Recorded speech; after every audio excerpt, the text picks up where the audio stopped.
Hello, ladies, gentlemen, everyone, back to episode 2 of the Suit Jacket Podcast. We're glad to have you back. It should be an interesting one this time. It's me, as usual, your first host, Sam Wason, and I am joined by none other than... I'm the second host. Say something funny. I'm the second host. Ben, you can call me Ben. And today we have the loveliest of lovely guests with us. Would you please introduce yourself, my good friend?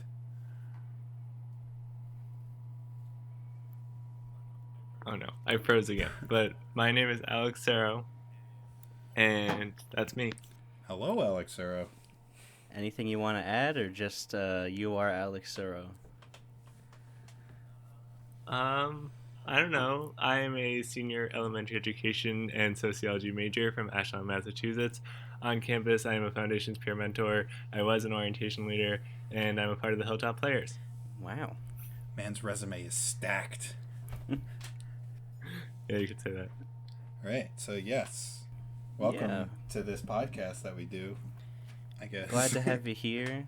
Ours is, we were recently guests on Alex Surro's podcast. His is definitely more structured than ours. We'll put a link down in the description to Alex Surro's podcast, because why not? We like to spread around our friends' doings and whatnot. Check it out. It was a good time. Yeah, check it out. Listen. This will probably be out before our episode releases from Alex, so... make sure you subscribe so you get notified when ours gets released. Alex Surro, I would like to start off this podcast with a question. What's morally wrong with incest? Any thoughts? God. Oh, no. Morally wrong with what? Incest? Oh, that's wonderful. You think incest is wonderful? Yeah, any thoughts? No, the question that you asked is wonderful. I'm so sorry. Wonderfully unexpected. Well, don't be sorry if you're gonna do it.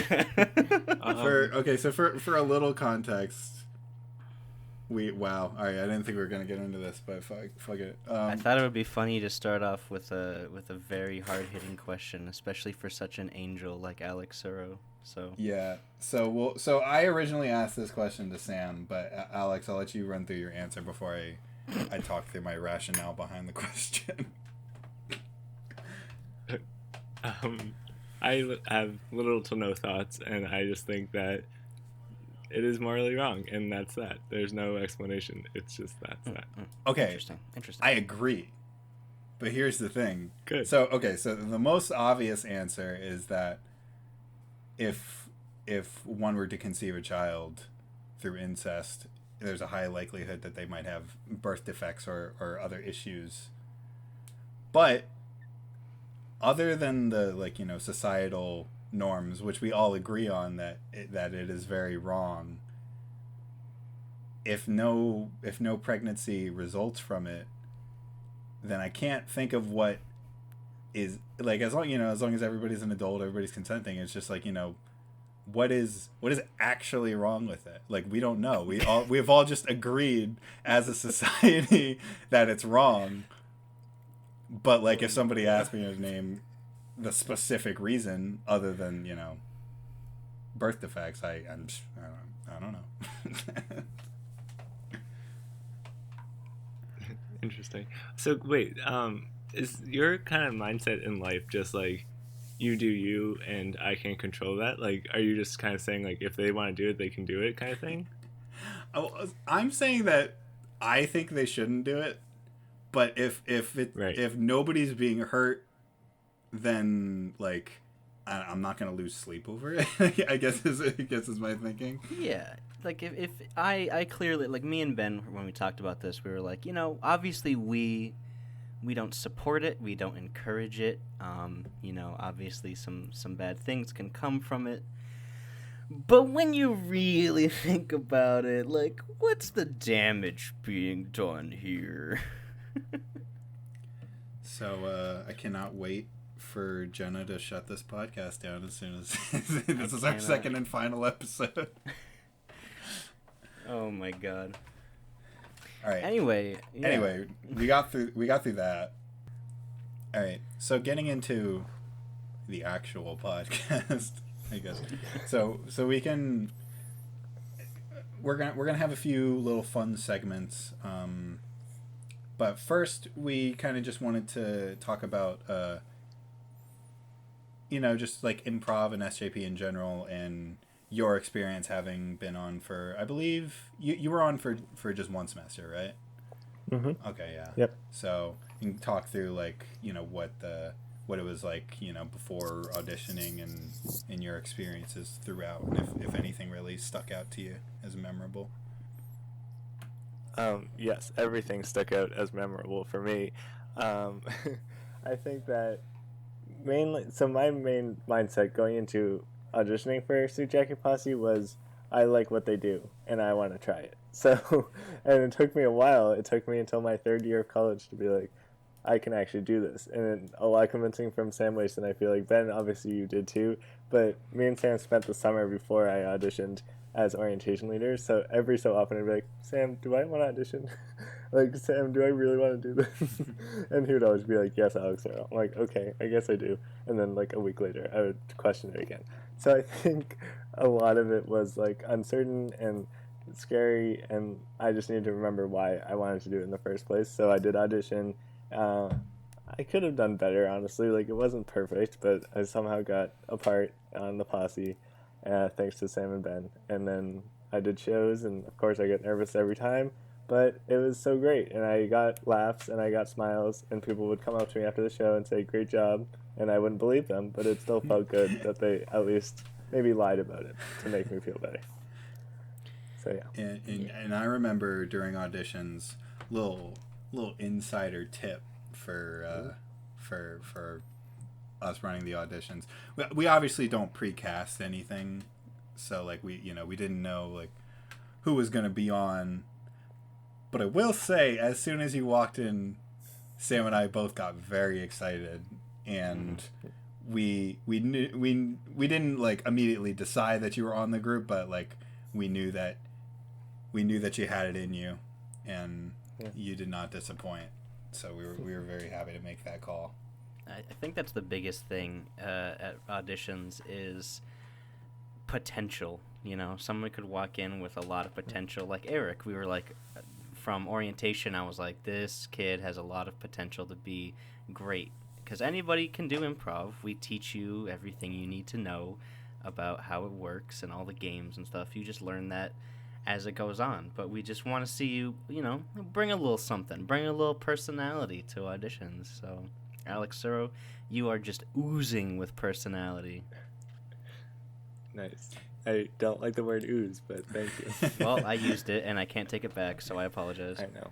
No, it's okay. And that was one thing that I definitely noticed, because, like, in past years, like, at least for the duration of Sam and I being on the team, like, everybody brought something unique to the table, and that was always something that I really appreciated and liked about the group.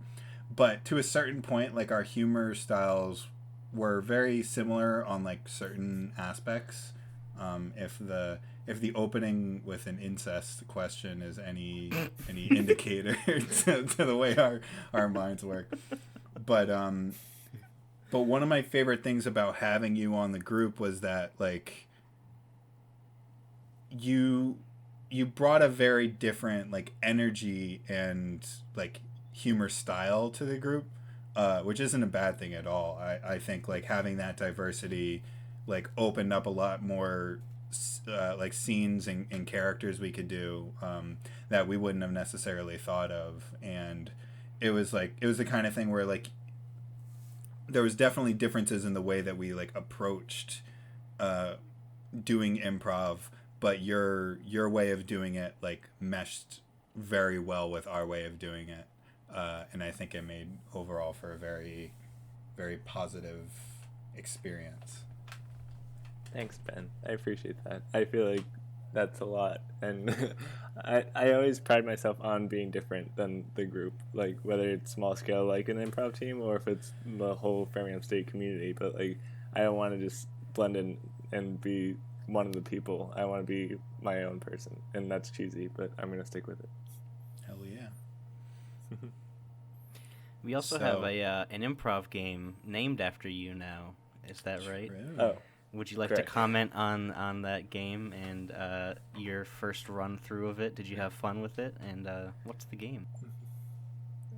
My Wi-Fi is so bad right now. Welcome back. Surro's Spectacular Slideshow, right? Yes. That's what you're talking about? Okay. So yeah, that was interesting to me because I guess I like to make PowerPoints, so that's enough to just make a game surrounded by it. But yeah, so basically what happened was Ben and Sam created a slideshow for me to present at an improv show live that I had not seen. So I had to go up there in front of however many people there were and say, this is the presentation that I made and this is how we're going to do it. And it was about drooling, I think, and saying why you shouldn't vape and whatever, which I clearly have no knowledge of. I have not even touched one before. Like, I've seen it, obviously, but I've never even gotten close to it. And so that was very interesting. And I think the only thing that got me through it was my need to finish it. So the whole time I was like, this is so embarrassing. What am I even talking about? But people are laughing at me, so I have to continue.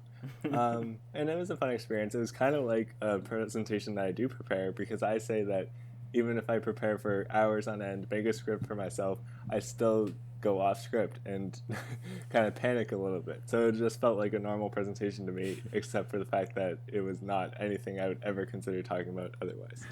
But yeah, that was that. Yeah. So basically, like, yeah, during our hilltop meetings, a lot of the time, Alex would have like, you know, slideshows and like presentations and stuff that he would do, which were always very helpful. But your way of giving them was also just like very entertaining, and like it always kept me like focused on what you were saying, and we felt like that would be a good idea. And we definitely also had some inspiration from Impractical Jokers. If you've seen that show, they've done this similar kind of thing where it's like, yeah, they have to give a presentation on something and they don't know what they're presenting on, but we added our own little twist, and I think it went over really well. I think every time we played the game, people seemed to enjoy it quite a bit. Yeah, definitely. I know the first time it was the dangers of vaping, and then the next time we played it, it was how Thanksgiving came to be. And obviously, you know, they start off pretty harmless and then very rapidly devolve into our usual shenanigans. But besides Surro's Spectacular Slideshow, is there any other games that you remember being sort of some of your favorites to play or to watch or to be a part of? Because that's obviously the best part of improv, at least to me, is how many different games there are just with, hey, here's a small little thing, and now make something out of it. But there's so many different ways you can do it. So anything that rings a bell or anything that immediately comes to you? I have to mention ring a bell. That's like a double meaning because we ring bells in improv all the time. I don't know if that was intentional, but It wasn't, but now it is because you said it. Very true. Right. Good. Okay, so I have like so many, so I'll try to limit it. But the first one that came to mind was Story Story Die, because I love to tell stories in general, but just like I remember there's Sam or Ben pointing at me and me like freezing up, but I couldn't freeze up because I had to say something or else I would die. So like I would act like my life was on the line, and it just kind of clicked, and I was like, this game works for me. And I've won like a couple of times, not every time obviously, but I was like pretty good at it. Like, not to toot my own horn, but like I had like a good handle on like, okay, I need to prepare for the finger to point at me at any point, and I could do it. And a lot of the time I was just like not making sense, but as long as I said something, it was better than nothing. And then I got to die. Ever since high school when I started acting, I always wanted to die in scenes. I don't know why. I just think it's really fun to like pretend I'm dying, even if I can't like portray it that well. I just like to like be dead on the ground. It's really fun. And I remember jumping through a window. That was my death. And I went very hardcore and had a bruise on my hip for weeks. But Oh well. And then the last one, not last one, but one of the other ones I thought of was Bad Rap, which was, I think, new during the semester I started. and you prefaced, I forget if it was Ben or Sam, but you prefaced by saying this is going to be hard and we might not be very good at it, but we actually didn't do that bad the first time we ran it, and like some rounds were better than others, but I just remember thinking like bad rap, bad rap, bad rap, bad rap, and like I was actually getting into it, and it was really fun, and I said chicken like 10 times in rehearsal, but it was still really fun. I remember that we would always do really good at that game in rehearsals, and then we would do really bad during shows. Yes. That would just always happen. Yeah. But those two games reminded me, Alex Surro, I hope you remember, what is your safety word for when you are in a spot of trouble during a scene? Because I know you have a word that you would always come back to if you needed something.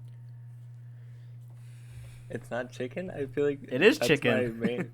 Oh, okay, I said that. Yeah, okay. Oh, did you? Oh, I knew it. I thought so.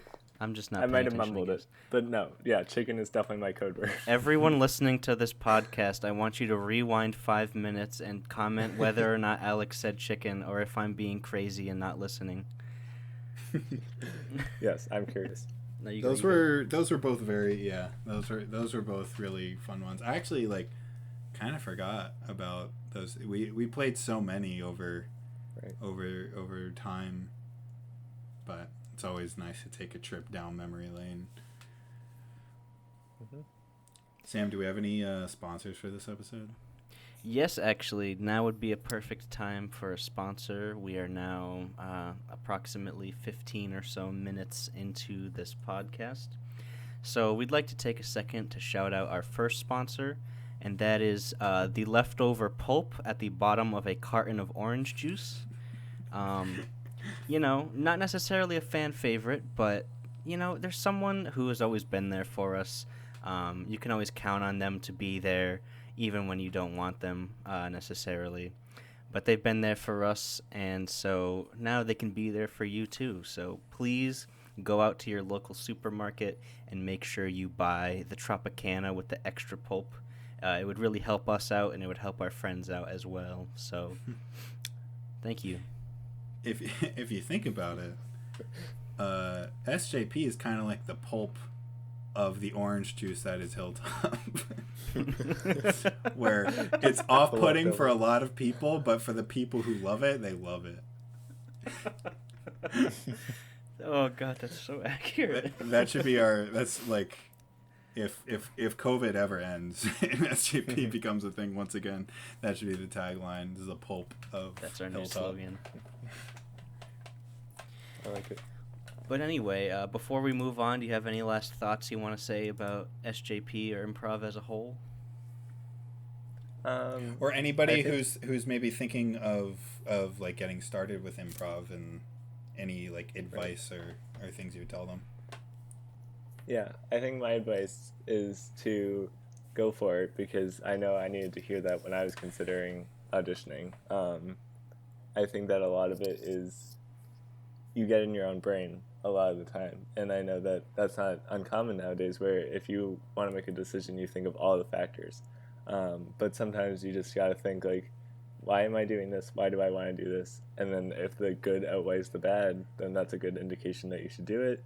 And it's just like performing an improv.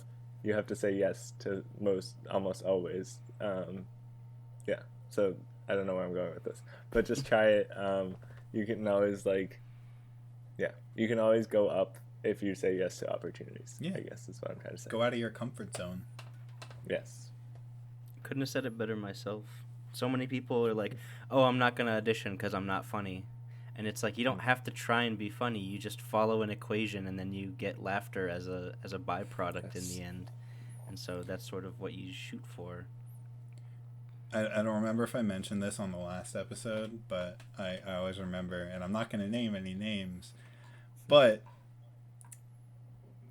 I didn't join SJP until my second semester at FSU, and I had that very similar mindset where I'm like, oh, I'm not funny enough, I can't think of things on the spot, all the things that people usually say.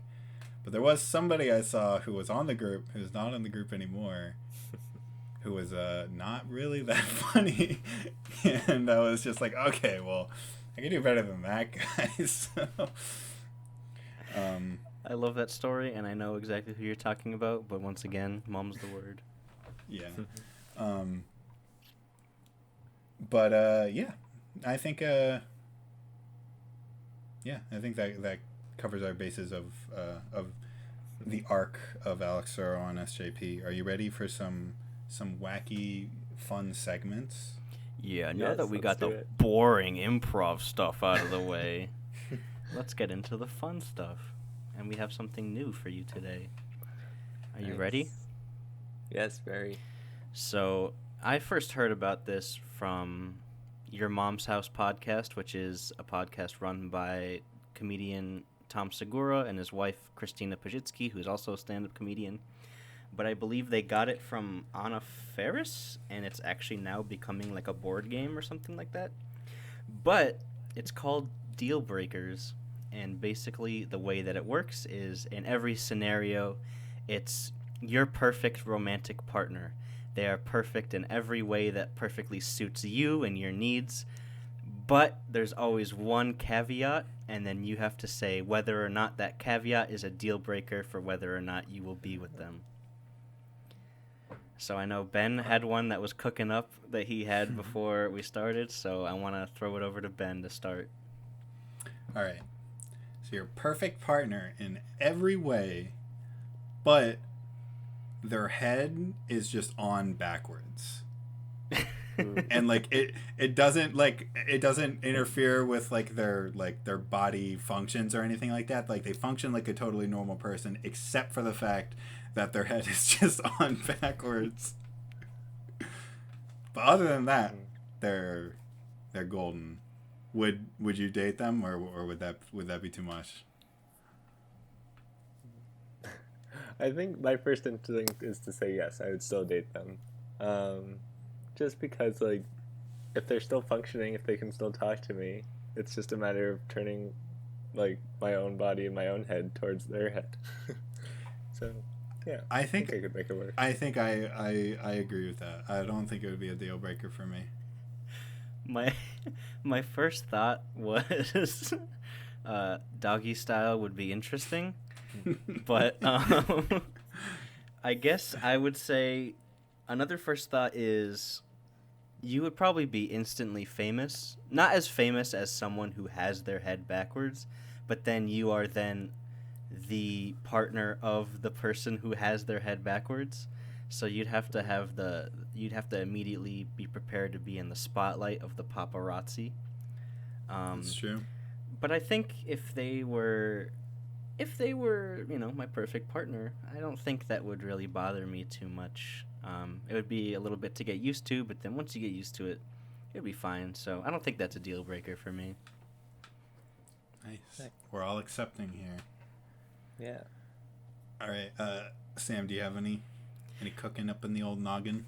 I have two. I'm gonna start with the more mild one because I already scared Alex away with my incest question. But I thought this was a pretty good They're one. your perfect partner in every way, but it's They're your me. sister.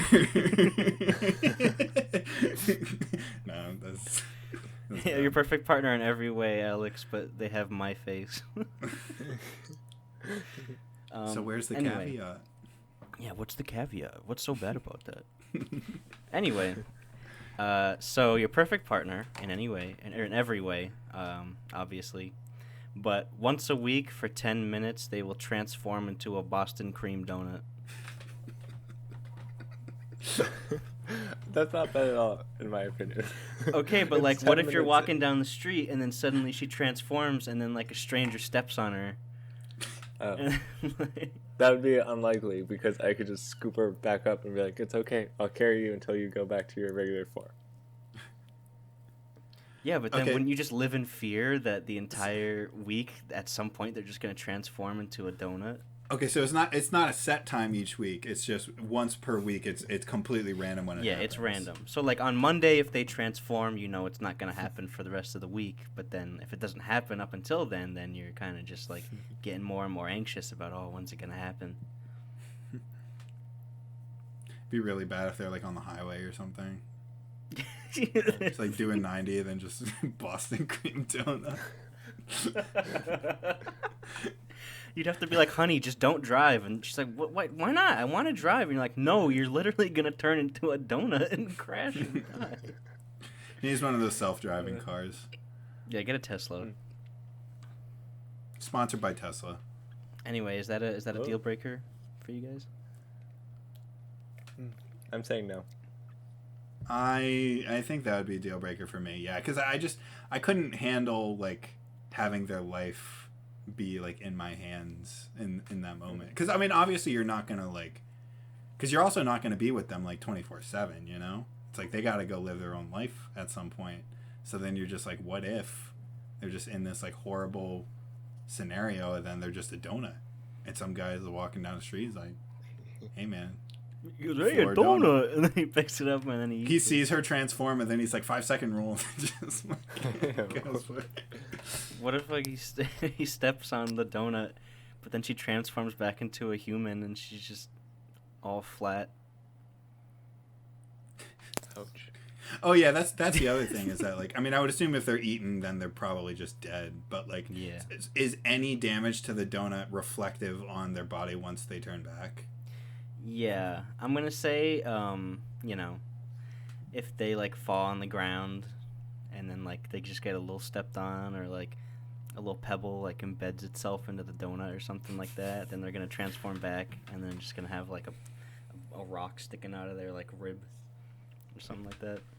You know, any damage to the donut is reflective of what will happen when they transform back. Yeah. Wait, what I have a caveat. Yes. I think. What if you like she has a sticky note at all times, and as soon as she's feeling transformation, she puts the sticky note on her head, transforms into the donut, and then the sticky note says, "I'm a woman, don't eat me." Well, answer me this: if you were walking and then you saw a donut with a sticky note on it that said, "I'm a woman, don't eat me," dude, I wouldn't risk it. You kidding me? I probably wouldn't risk it too. But there's definitely people out there who would eat it specifically because something told them not to. Number one, I wouldn't eat a donut on the sidewalk, period, regardless of whether or not it has a sticky note that says it's a woman. Okay, Sam Wason won't eat a donut off the street. I definitely wouldn't risk it. Like, if there was a possibility, like, that donut definitely was a woman, I'm not going to be like, that sticky note was lying. I'd be like, well, shit, I guess that's a thing that might be true. Yeah. They need like a kind of secret service watching them just to make sure. Yeah. I agree with Ben. I think it would be a deal breaker for me. It would be too much anxiety to have to pretty much watch out for them in case they turn into a donut and die. But fair enough. Alex Surro, it looks like you have a lovely partner for you for the future who may or may not at any moment transform into a Boston cream donut. Yes. Okay. Ben, I'm throwing it back to you. All right, your perfect partner in every way, but every one of their fingers at the end of it has a tiny hand. So like just each hand has 5 tiny little hands at the end of it that all have their own individual fingers. Oh, I don't know. I think that'd be kind of badass. I might be about that. It's a no for me. Probably give great handshakes. Oh, you'd rather have a donut person over a person with hand fingers? I really would. Okay. Think about how many words a minute they could type. Be unreal. Think about what a hand job would feel like. That's what I was trying not to say, but I knew you were going to I guess tonight I'm the guy who's just going to bring up all the uncomfortable points about every scenario. Yep. All right, so it's a yes from me. It's a no from Alex. Sam, what's your verdict? I don't know. Because I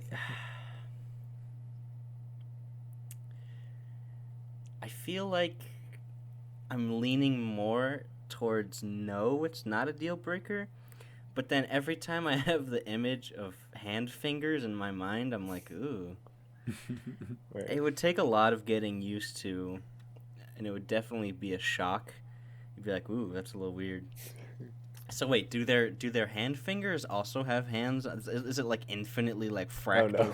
hand fingers? No, it's just like it stops at the tiny fingers on the tiny hand. Okay. I'm gonna say, nah, that's not a deal breaker for me. That'd be fine. Wait, but another question. Yeah. What when you have to pay for a pedicure or her manicure? Do they have to paint all those little nails? They're gonna charge extra. Ooh, that's a good question. Her hands would That's what I always think be about. her hands would always be freezing because you have to get special made gloves. She can't just buy them at the Right. store. You just get mittens. Yeah, but So you have to get Some extra big long mittens. mittens. Extra long mittens. That's actually, I'm kind of curious about that. If somebody walked in with a bunch of tiny little hands on the end of all of their fingers and asked for a manicure, I wonder if they would charge extra, or if they would just take pity on that poor soul and give it to them for free. There has to be some sort of disability legislature passed that says you can't charge someone extra for having extra limbs. I don't know if that's a thing. All right, Sam, you said. Wait, I have one more thought. Oh, One more yeah. thought before we move on.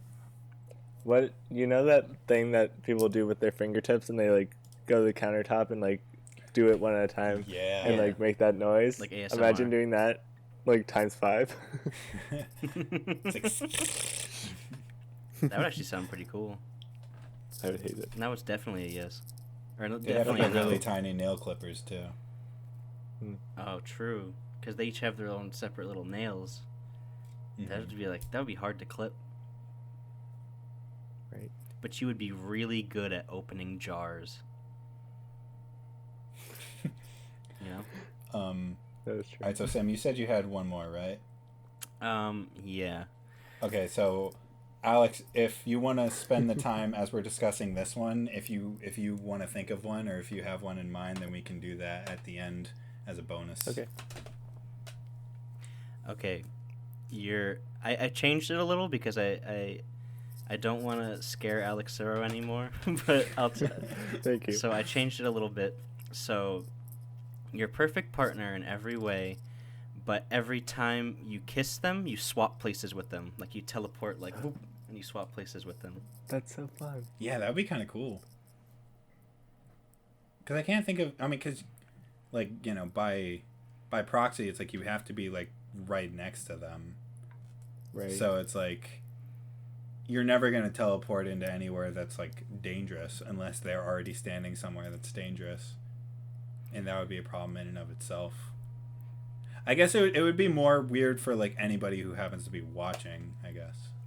The thing, though, that I'm bringing in now to make it more interesting is you teleport with them, but your clothes do not teleport with you. Oh, So you no. would be teleporting into your wife's or husband's clothes, and they would into yours. So, like at your wedding, you guys kiss, and you swap, and then you just... What if you just do 2 very small smooches right in a row? Choo-choo. That would be... I guess that would work. It would just... The audience or, like, whoever was looking be like, huh? What's going on over there? Did I just see that? Anyone else notice that? Other questions. So it's like every time you kiss, but if you're like if you're making out, and you know how sometimes like you like break away and then you go back in, you Yeah. break away. So is every time you do that, you switch Yeah. places, or is it just does the whole like make out count as just one kiss? I would say when your lips touch, nothing happens, but the second that they break away, then that's when it happens. Okay. The only way I see it like really like working out fine is if you are dating somebody that wears the same size clothes as you. I guess, or you could just not kiss. Yeah, like- but like I don't know. That would suck. Yeah, that would suck. High fives. But like I I said, love you you. could, like Alex said, you could just kiss twice and then everything would be fine again. Mhm. You would go back into your own clothes. True. So it's like you can kiss the first time for whatever period of time, and then just break away, kiss immediately, and then break away again, just to reset everything back to normal? Yeah. Why not?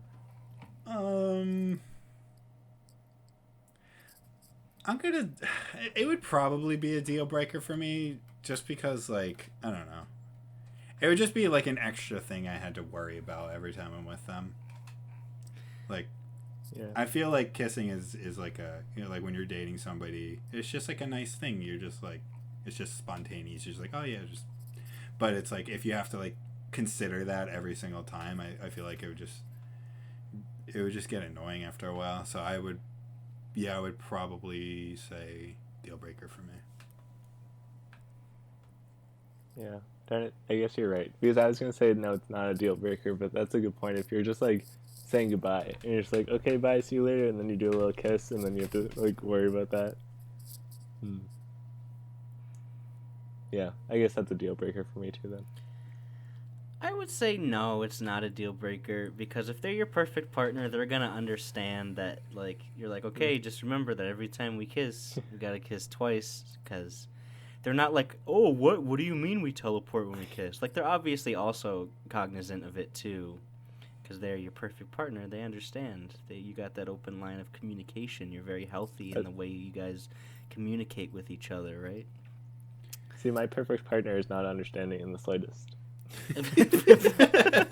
I don't know why. Don't ask me. My perfect partner is emotionally abusive. Yeah. I don't know. No, For me, that's it's a good point, it's not a deal breaker. I don't think. I mean, hey, if he or she does turn out to be like crazy, then you could like the stupidest fucking scenario I just thought of in my head. But it's like, let's say like the police are after them, so you put yourself in a straitjacket, and then like you just like run at them and kiss them, and then it puts them in the straitjacket. You're like, I got him, boys. No, dude, what you do is she's on the escape. She's running from the police, like she's driving, and then you pull up another car next to her, and then you lean out the window, and then you kiss, and then you swap cars, and then she makes the getaway, and then you're like, aha, I've done it. That's thinking ahead. But you could also end up like crashing. Yeah, that's with also that logic, the jelly donut Boston cream donut's back in play, because that's another like. If they're running away from the police, but then they turn into the donut, then all is well, because they catch the donut. True, but they are cops, so it would be hard for them not to eat the donut. All right, your perfect partner, but they have hand fingers. They turn into a Boston cream donut once a week for 10 minutes, and they teleport places with you when you kiss them. Wow. No, thank you. And what was the first one? Her head's on backwards also. And her head's on backwards. Would that mean that like the cream in the donut is also backwards when they? I don't know. The cream is on the outside. Yeah. It's all like viscous, and you're like. Ugh. And it has extra donut appendages on it. Yeah, just like a tiny little donut sticking out of it. This is such a stream of consciousness, like nightmare, this podcast. Yeah. Sorry, Alex. No, don't apologize. I like it. It's fun. So, before we end this segment, is there any deal breakers that you have in mind that you'd like to ask? Yeah, I thought of one. You're a perfect partner in every way, but every time you guys go out of the house, they have to encase themselves in one of those big hamster balls. The inflatable ones. Ooh, every time. That's a good one. Thanks. Let me think about this logistically. I guess you'd never be able to drive anywhere with them unless you like put them in the trunk. But you'd have to have a big enough just trunk. like get like an SUV. Get like a cable on your car and like attach it to the hamster ball, so you're just like you're just driving and then they're just like rolling behind you. Like a motorcycle, like a sidecar. You're like smashing into mailboxes. Can I get into the hamster ball with them? Yeah, I was gonna say that. Yes, you can. Okay. I would cosplay Super Monkey Ball with them all the time. Because that would be fun. But if it's every time they leave the house, Right. that's a lot. How would they get their COVID vaccine? They have to get an extra long syringe and just like stick it all the way through. So hold up. My question is... No, you go. Oh, well, no, you... Because I was about to give my answer, but if you have if you want to clarify something, then go for it. So you said I can get into the ball with them, right? Yep. So if they're at the doctor's for like a physical, can the doctor get inside the ball with them too? It's just that they can't leave the ball? Yeah, we'll say yes. So yeah, as long as they're in the ball in public, that's just their reasoning. Everyone else can join, but they need to stay in the ball. And is it them leaving any building, or is it just like your house that they're not in the ball? Right. So as soon as they leave, like their living residence, whatever, they have to be in the ball. If they go in another building, they're still in the ball. Okay. It's anywhere but their house. I think it's gonna be a no from me, dog. I think it would just cause too many inconveniences. It would be really funny though. I would definitely be friends with them. I'll just be a friend. The only thing that sucks though is that if you were friends with them and you're just like, I love this person so much, they get along with me in every way, but I know that life with them would just be such an inconvenience. You'd be like going to Chili's or something to get like some appetizers, and she's just crashing into the tables, like knocking silverware everywhere in her big hamster ball. I don't know. Right. I still think it's a deal breaker for me though. Right. What do you think, Alex? I was thinking, it's funny that there's all these handicap parking and handicap like accessible routes, but there's no hamster ball accessible routes. So That's true. maybe you start a movement. That's a good point. Get on it, Biden. But no, it's a deal breaker for sure. And Would I be able to like? Oh. No, you know what? Let's just end it there. Let's just end it. And that was deal breakers. Ba-da-ba-ba-da-ba-ba. That's the jingle. Nice. Now a word from our... Wait, we just did one sponsor, right? No, we did two sponsors. Yeah. No, we did one. We did. No. We did the pulp at the bottom of orange juice. I said it quickly, but also Tesla. Oh, I don't even... I guess I don't pay attention on this podcast. You brought up... Everyone, back up the footage 5 minutes and comment whether or not Ben said sponsored by Tesla. No. I definitely did because we were talking about the donut girl, which is honestly, that's a cute nickname for your significant other. Donut girl? Yeah. Hey, what's up, donut girl? You want to go get a milkshake? Because we were saying like, oh, they need a self-driving car, and then you were right. like, yeah, they need a Tesla, and I said sponsored by Tesla. So take that, Sam. Anyway, our third sponsor is...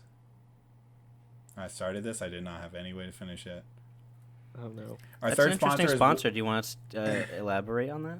Our third sponsor is walking into a room and then forgetting why you walked in there. Yeah. What a great product. If you click the link in the description and you go to the website, you type in our promo code, what's actually wrong with incest when you really think about it, then you get one free coupon to remember why you walked into a room if you forget. Well, I would take it, honestly. Wouldn't you? Yeah, probably. You would just have to live with typing in the words, what is wrong with it?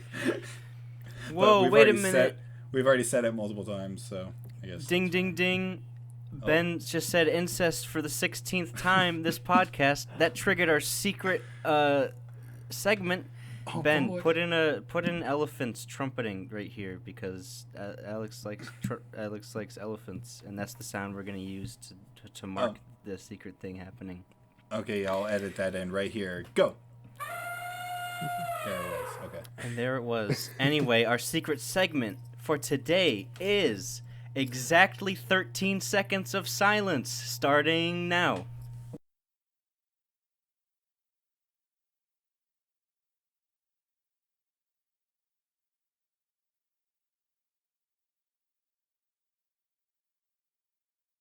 And that was our secret segment. Thank you guys so much for sticking with us. I'm very glad that you're still here. I hope you enjoyed. Anyway, let's move on, shall we? So I believe, Sam, you also had some just general hypotheticals for us? Yeah.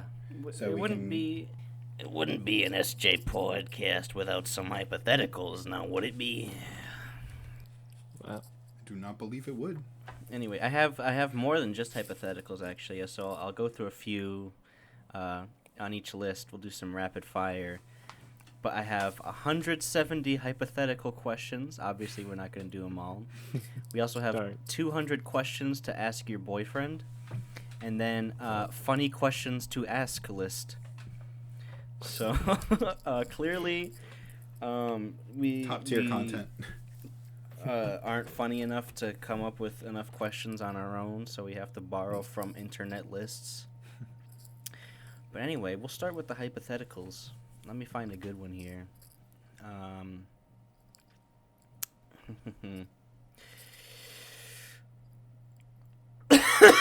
Oh my god. Excuse me.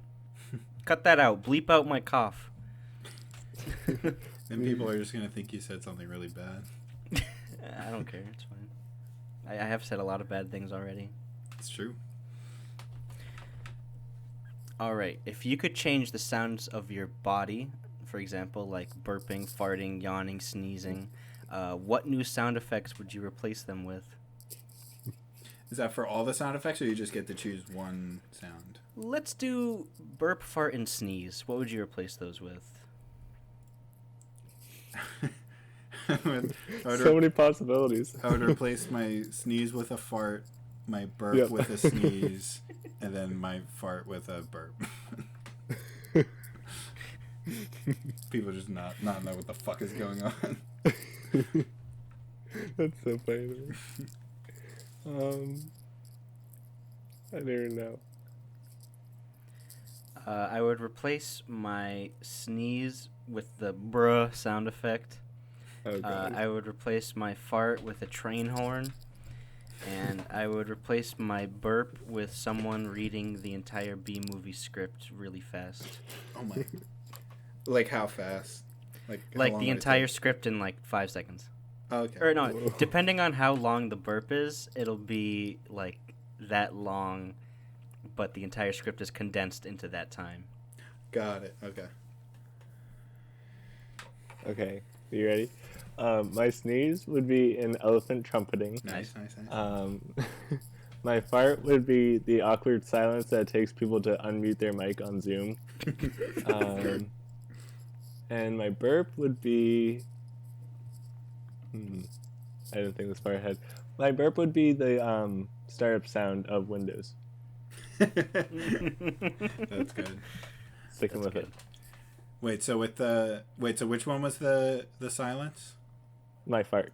So would that just mean it wouldn't make any sound, or like for everybody within earshot, like they just suddenly can't hear anything?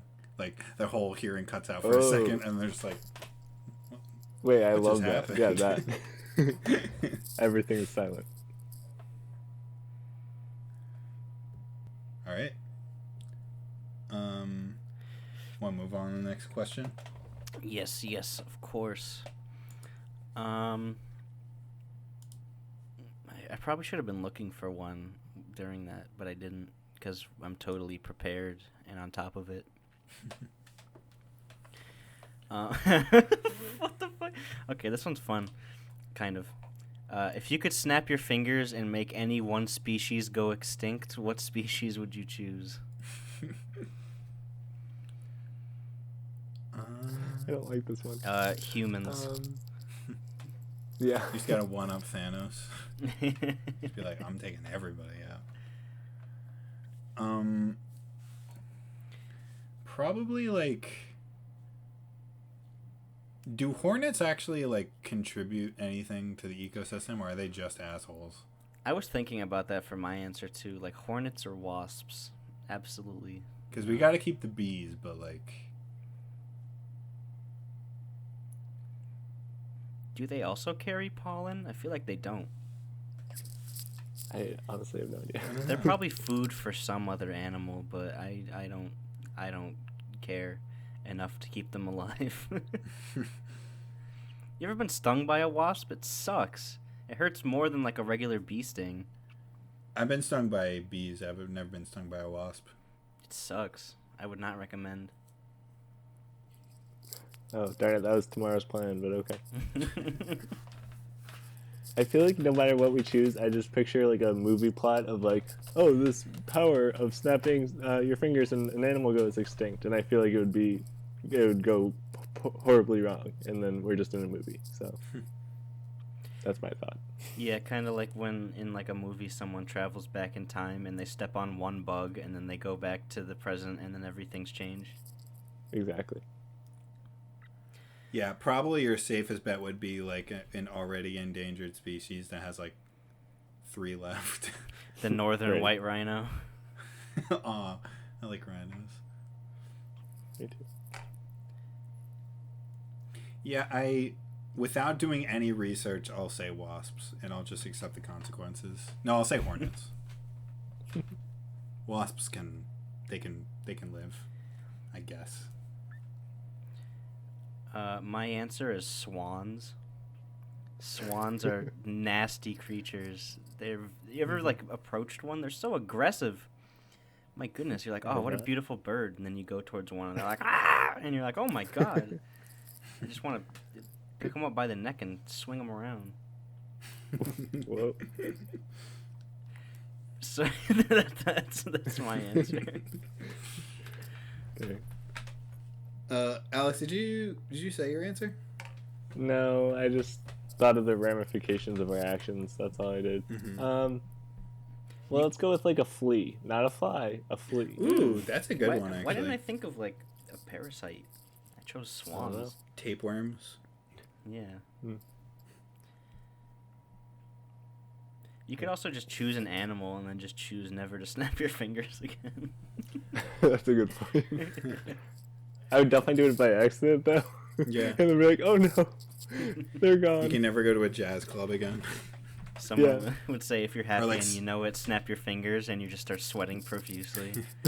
You're at like your daughter's like slam poetry reading, and then you're sitting in the audience and not applauding, and then everybody's just looking at you like, wow. Daddy, why aren't you snapping? You're not can't. proud of what I did? No, honey, you don't understand.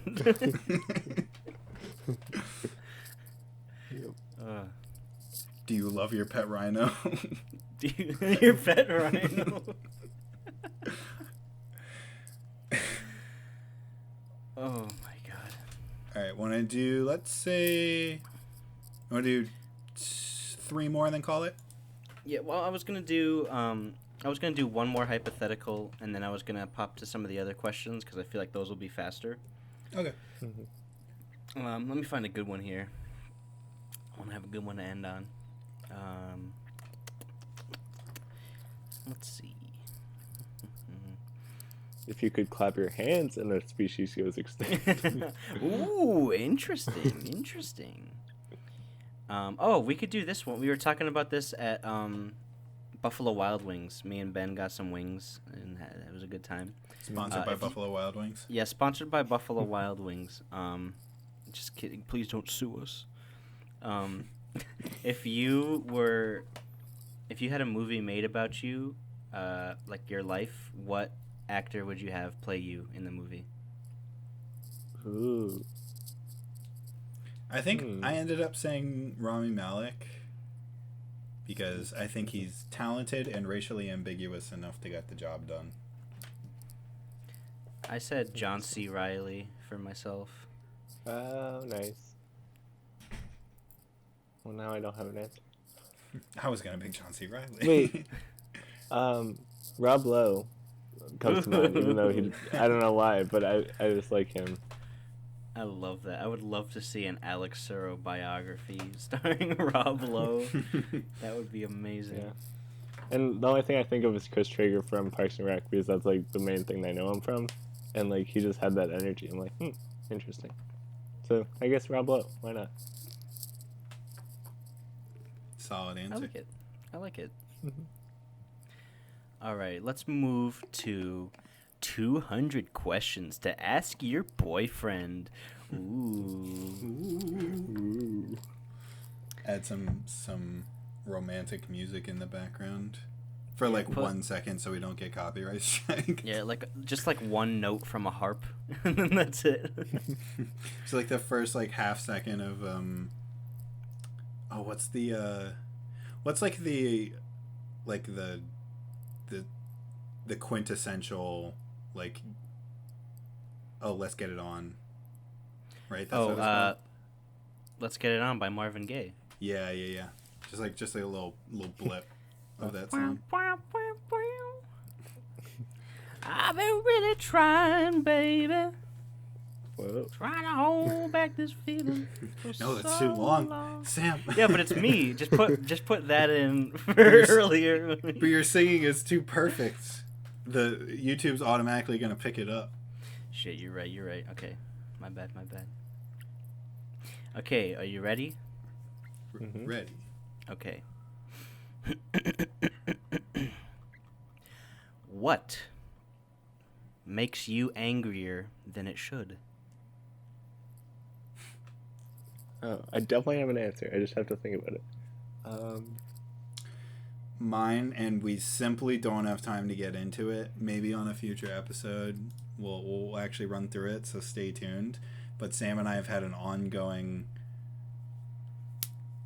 disagreement about whether or not it is acceptable to put your milk in before your cereal.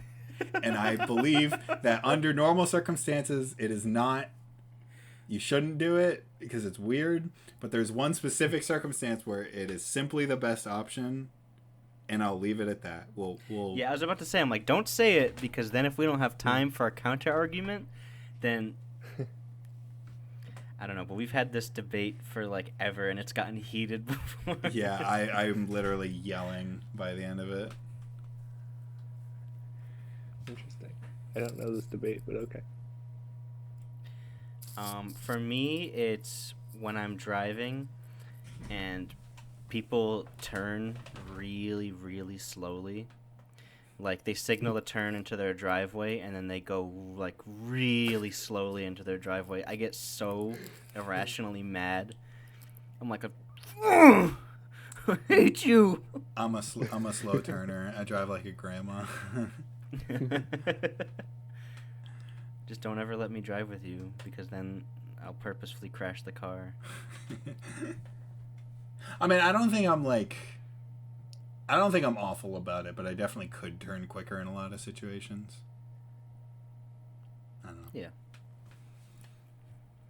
Alex Surro?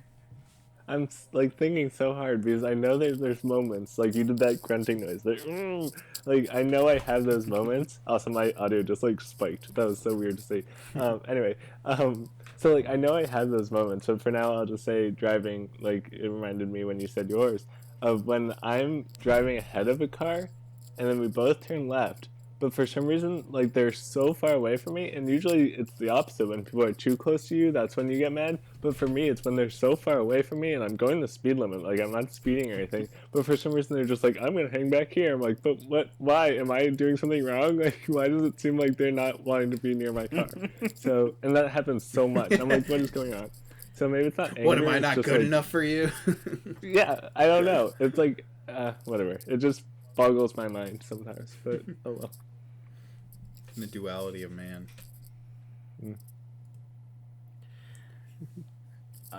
Any other wacky questions? Yeah, this one's fun because it's improv related. I don't know what it has to do with questions to ask your boyfriend, but it's, what's the best conspiracy theory that you can make up on the spot?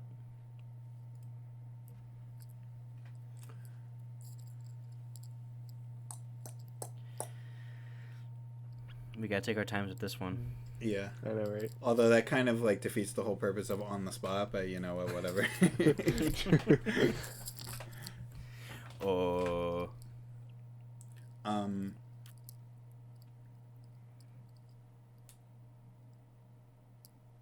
Okay, the government actually has hand sanitizer that kills 100% of the germs, not just 99.9% of them, and love that. they're not giving it to us. They've had it for so long. That's so good. There's no way I'm ever gonna think of something that can compare to that. That's so Great. good. That was really good. Oh man. Oh, here's a good one. At Olive Garden, whenever they offer endless breadsticks, they actually have a machine in the back that can create an infinite amount of breadsticks. And they're just not releasing this technology to the public. We should do a social experiment where we go to an Olive Garden and just see how many breadsticks they're gonna bring us before they just tell us to leave. You're like, can I get some soup salad and breadsticks? They're like, sure. And they bring out breadsticks, and you're like, I have a question. And you lean in closer, and you're like, how many breadsticks can you legally give me? you're full on breadsticks. You can't eat anymore, so you just start stuffing them into your bag when they're not looking. You're like, I need some more breadsticks over here. Soon your bag is just bursting with breadsticks. You're like, how is this man eating so many breadsticks? We can't stop him.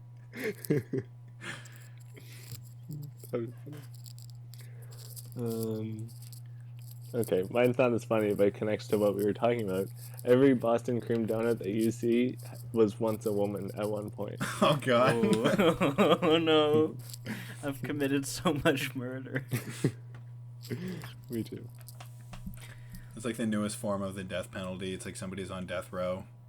They're like, all right, lethal injection, electric chair, or we turn you into a donut. You're pet. And get eaten. I choose donut, dude. At least I'm making somebody else happy.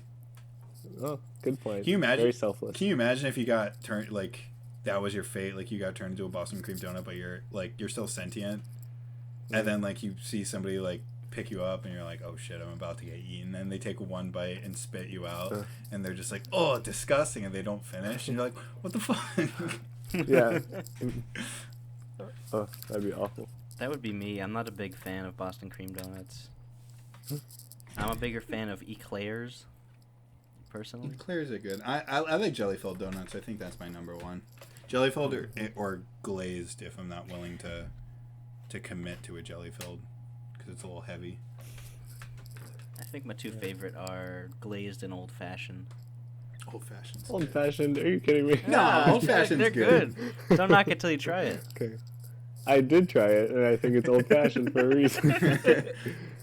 Some things are better left in the past. All right. I guess you guys have finally, you finally brought it to the light. I am secretly 68 years old. All right, I'll finally admit it. Anyway, let's move on to funny questions to ask. Yes, That's all it is called. All right, want to do 3 of these funny questions and then. Yeah, we'll do 3. All right, cool. let me pick some good ones. Isn't that a rule of improv? Rule of threes? There Yeah, you go. exactly. Subconsciously, Yeah, I'm an improv master. I can feel these things. Good. Ooh, this is fun because it kind of ties in with like everything that we've talked about. Not really, but like a couple things. All right, how many chickens do you think it would take to kill an elephant? Ooh. Wait, repeat. You froze for me. How many chickens? What? Oh, did you freeze? Oh yeah. Yeah, I can't. Yeah. How many chickens do you think it would take to kill an elephant? Oh. What? That's the main thing I'm trying to figure out is like what's the win condition for the chickens? Like how do they seal the deal, and how many of them would it take to do it? Because if they're just like pecking at the ankles, I don't know how far they're gonna get. The elephant would get tired after a while too. Yeah. Or if you have enough chickens, it could just be gravity just does the job. Can So you chickens think about, fly? Am I stupid? Can chickens fly? They can fly, but like not high. They can kind of like float. So not like up to the back of an elephant. Maybe actually. Are these Let like me Google this. Are these chicken run chickens? Like can they create like plans and contraptions with each other? Depending on the breed, chickens will reach heights of about 10 feet. Okay, so not elephant and can height. span distances of about 40 or 50 feet. The longest recorded flight of a modern chicken lasted 13 seconds for a distance of over just 300 feet. So if they wanted to get up to the back of an elephant, they'd have to like stack on top of each other. How tall are elephants? So you got to keep in mind the elephants Ooh. also like the elephant's fighting back. I'm assuming. It depends. The African bush elephant usually is around 10 feet, but the Asian elephant is around 9 feet.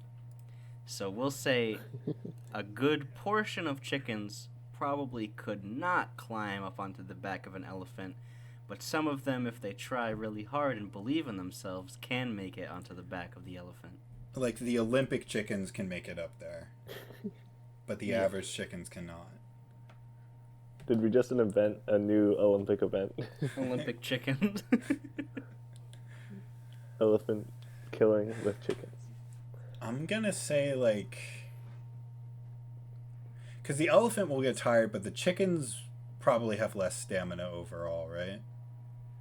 So if we're talking war of attrition, I think the elephant would win that, unless there's like so many chickens that they can like take shifts.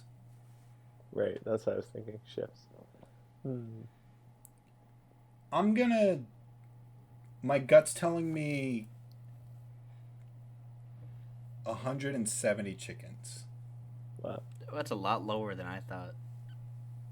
That was a lot higher than I Damn, really? I was going for like 1,000 chickens. Although I guess the question is the minimum number of chickens it would take. Mm-hmm. If they can like, if any of the chickens could climb onto the back, they could theoretically like try to peck the eyes out or something like that.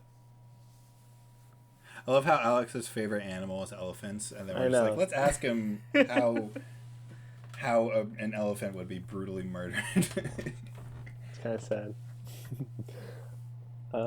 Yeah. My main reasoning for thinking low was that they could attack the legs, and then because they're quick, they're chickens obviously, so they can kind of like duck almost. And I'm also thinking that elephants are naturally gentle, so maybe they'll just be like, oh, I guess this is happening. Maybe that's just me thinking optimistically.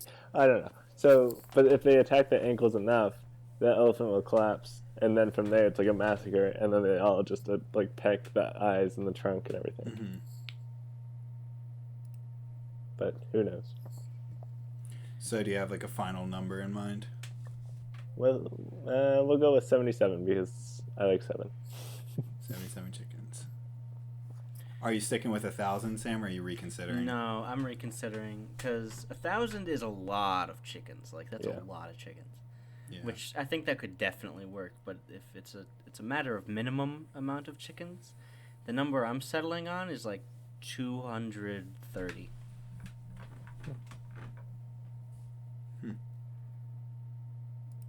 All right, alternative question. How many elephants do you think it would take to kill a chicken? What? Just one stomp.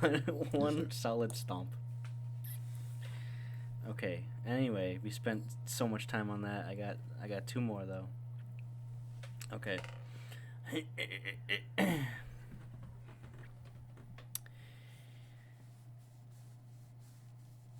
If you had to have the tail of an animal, what animal would you choose?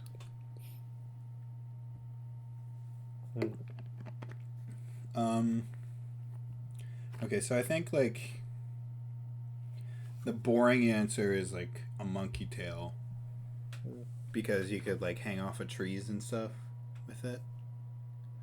Scorpion tail would be sick. So wait, does it change the is it like relative to the human size, or if I had a scorpion tail would it just be like really tiny? No, it's relative to the human Relative body. to the human. But that would also be kind of terrifying. Like people would probably run in terror.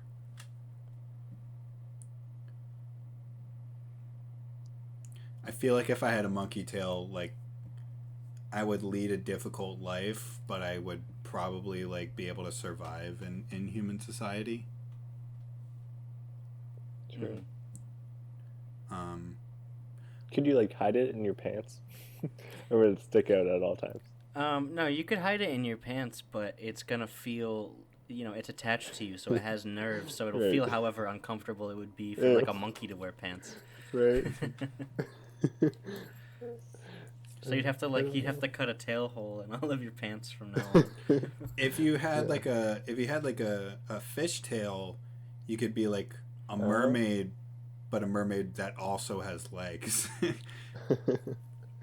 You could be Mermaid Man. Or if you had a horse tail, then you could swap flies with it. There's a lot of angles to go off of here. I know my answer. Yeah, I'm gonna be boring and just say I would probably have a monkey tail. I think it would have the most like utility. Yeah. Sam, what's your answer? I would have the tail of a binturong. If you do not know what that is, it is a marsupial. Hold on. If you don't know what it is, Google it right now. It is what is it? How do you spell it? Binturong. It's a vivarid. What the heck is that?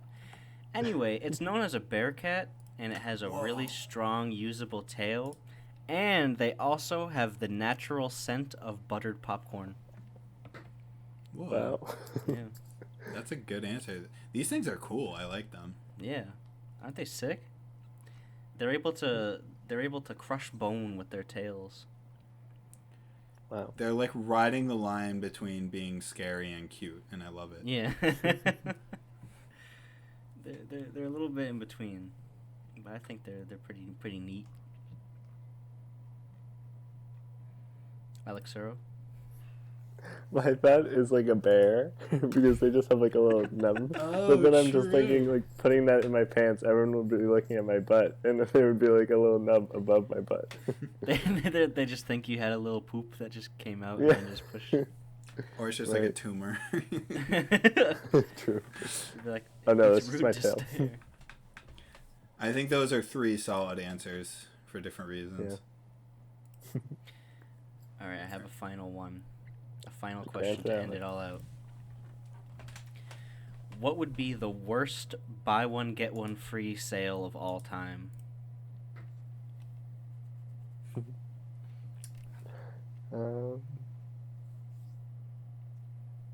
Buy one get one free kidney removal.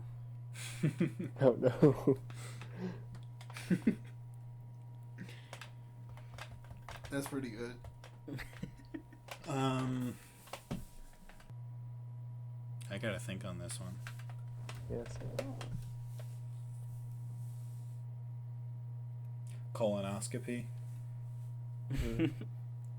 They're like, all right, it's done, but we gotta get back in there. Buy one get one free stabbing. Why You're would like, you- hey, you pay for it and they stab you. You're like, ah, and they're like, the next one's free, and you're like, well, I do love a bargain.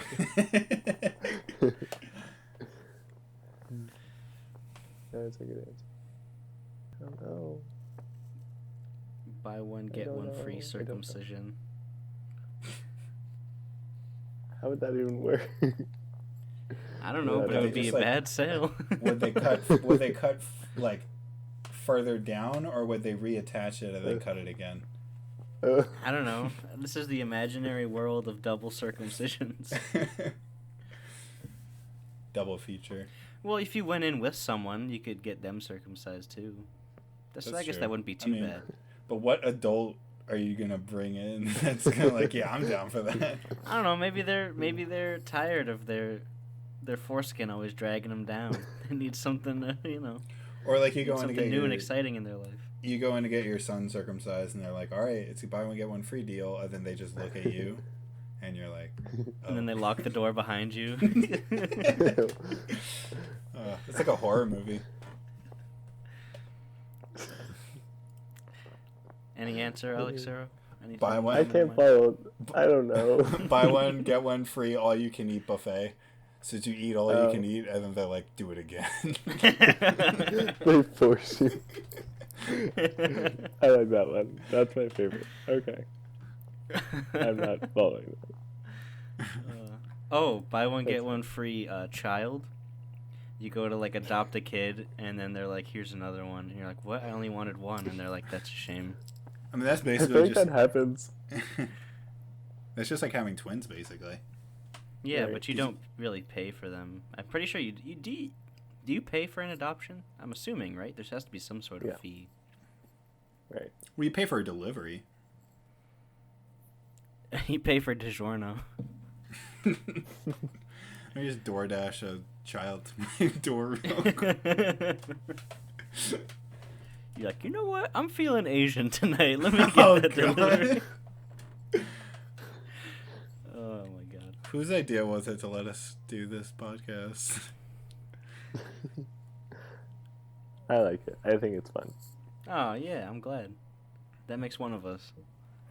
No. But anyway, do you think we should close it off there? Yeah.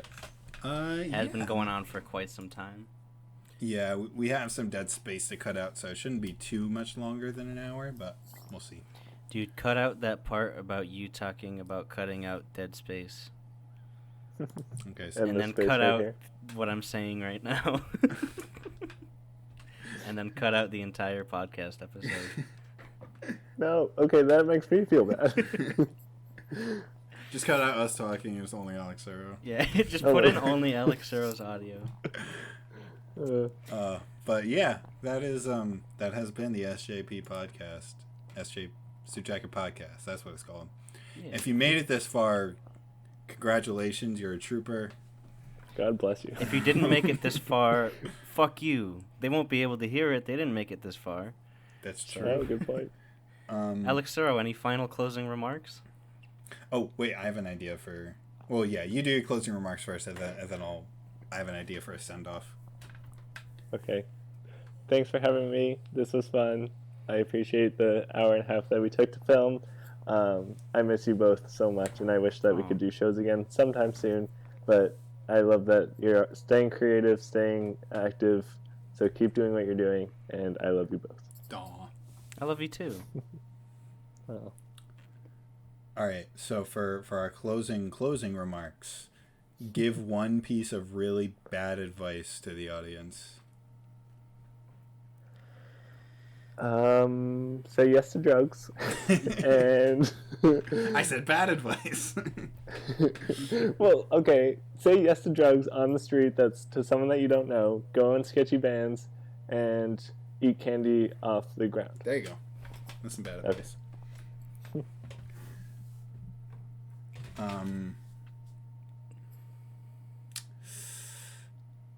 Watch our next episode.